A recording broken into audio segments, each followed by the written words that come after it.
Frankenstein. Victor Frankenstein grew up in Geneva in a loving and privileged family. From a young age, he was intensely curious, fascinated by nature, science, and the hidden laws that governed life itself. While other children played, Victor read books about ancient philosophers and early scientists who believed it was possible to uncover the secrets of creation. His parents encouraged learning, though they never imagined how far his obsession would go. When Victor left home to study at the University of Ingolstadt, his interests sharpened. Modern science, especially chemistry and anatomy, captured his imagination.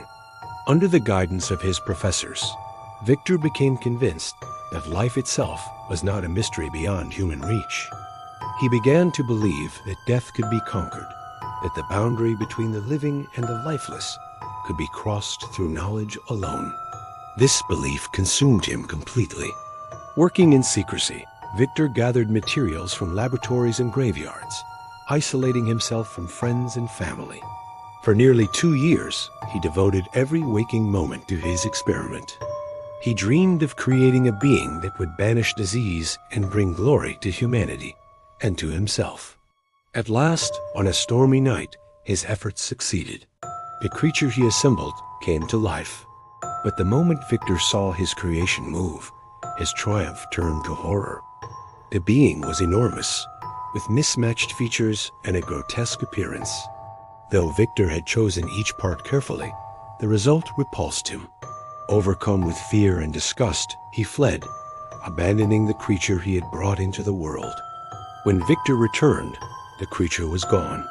Soon after, Victor learned that his youngest brother William had been murdered. A family servant, Justine, was accused of the crime. Despite weak evidence, she was convicted and executed. Victor knew in his heart that the true murderer was his creation, yet he remained silent, tortured by guilt and fear. Some time later, while wandering in the mountains near his home, Victor encountered the creature. Instead of attacking, the being spoke. He was intelligent, articulate, and deeply miserable. He begged Victor to listen to his story before judging him. Reluctantly, Victor agreed. The creature explained his early experiences after being abandoned.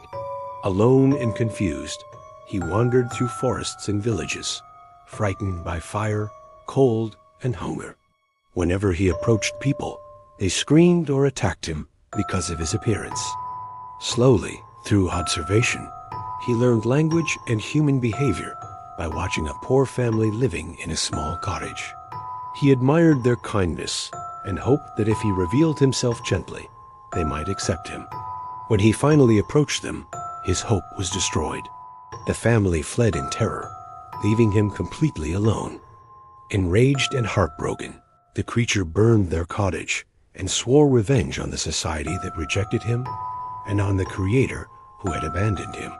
The creature admitted to killing William, not out of pure cruelty, but out of rage and despair. He had tried to connect with humans and had been met only with hatred. Now he demanded something from Victor, a companion. He asked Victor to create a female being like himself, someone who would share his isolation and leave human society forever. In return, he promised never to harm another human. Victor struggled with the request. He felt responsible for the creature's suffering, but feared the consequences of creating another being like him.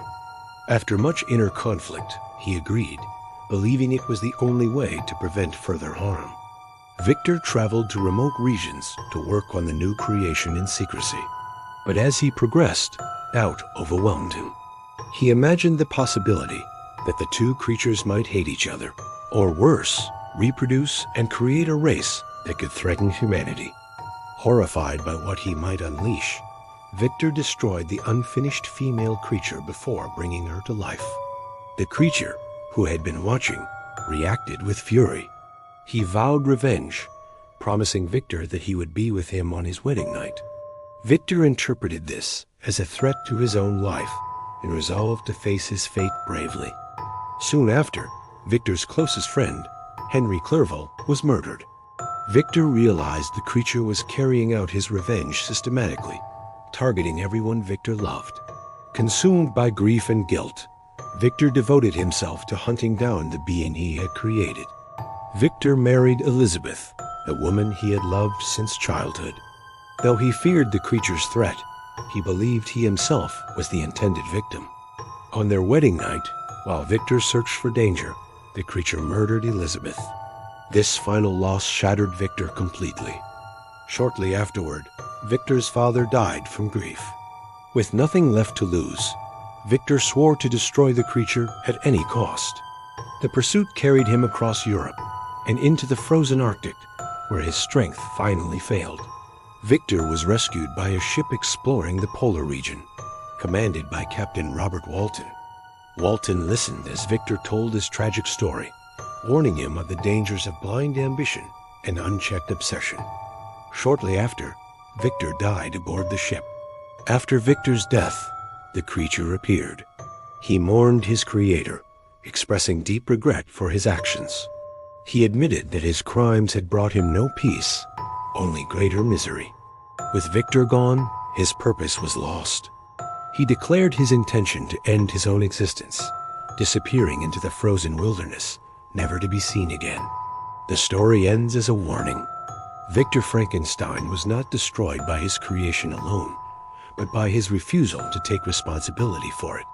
The novel explores the dangers of ambition without compassion, knowledge without ethics, and creation without care. It reminds us that monsters are not born evil. They are shaped by neglect, rejection, and the consequences of human choices.